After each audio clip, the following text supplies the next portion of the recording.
As you know so far, neither Gardner or Jacobs have been criminally investigated for their alleged criminal wrongdoing.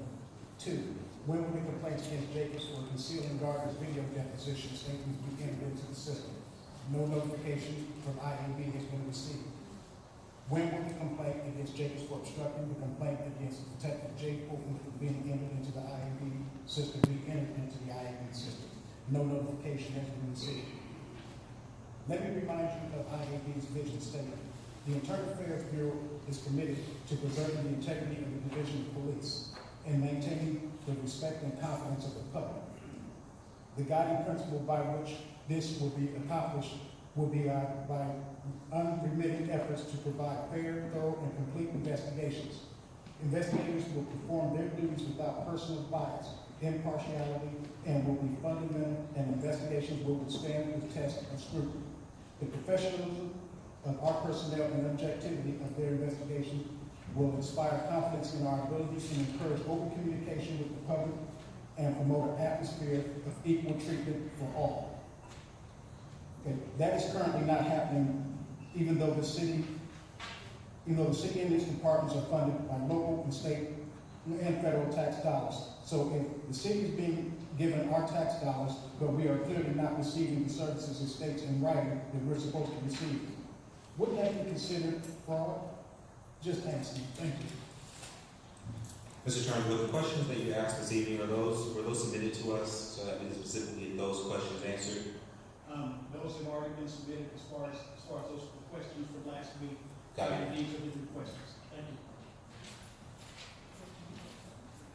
you. Okay, I'm gonna before we ask the questions, we'll go ahead and have Representative King speak as well.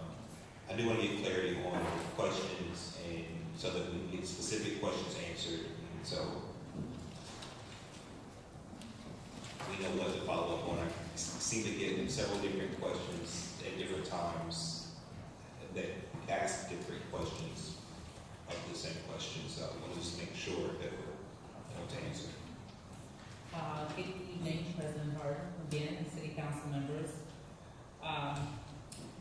City Attorney Klein's office, and I just want to get these 2 questions answered. City Attorney Klein's office provided me with copies of contracts of the City Attorney appointing special prosecutors for the last 10 years.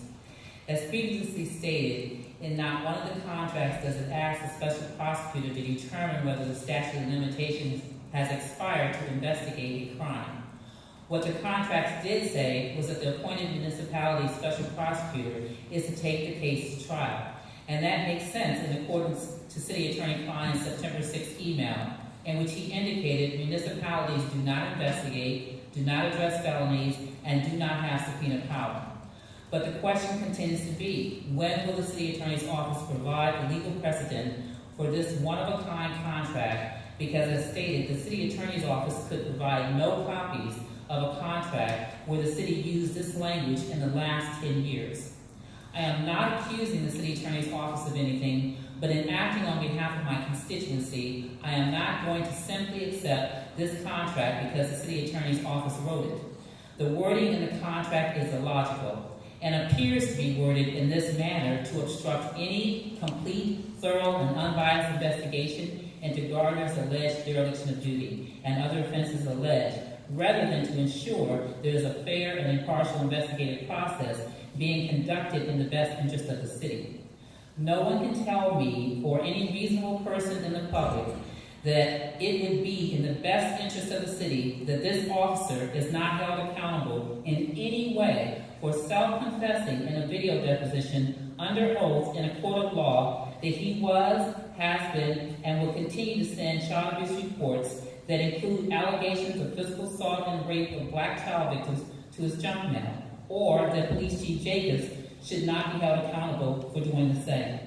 Even Police Legal Advisor Jeff Furby, upon viewing the video for the first time, referred to Gardner's statements as troubling, odd, and stupid.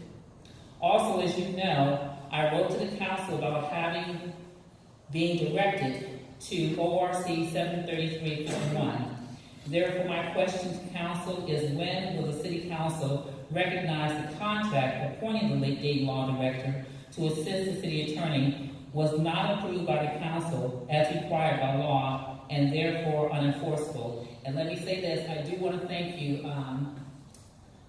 Councilman Scanziano, because you were very responsible the weekend on Friday, and I know that you had told me that the answer would not come, probably for the city council meeting, so I do appreciate that. Councilman Brown, I was an assistant principal in the school system. For you to say that the system does not have to be followed, and if you can let me finish, for you to say the system does not have to be followed is really appalling. You have a system in place where it's police misconduct reports. It's the only system that citizens can go to, and you're saying it doesn't have to be followed, and Chief Jacobs controls it. I think that is ridiculous, and you should be ashamed of yourself. Thank you, Representative King. If we'll get somebody to follow up, because I'm still not sure what the question is that you want answered this week, and I'll get it in writing so we can have a specific, this is the question, this is the answer, as it pertains to today. Let's try this. Chief Jacobs should be investigated. Let's try that. Thank you for coming back to council. The next person to come before council is Mr. Nathaniel Wilkins. Mr. Wilkins, welcome back to council.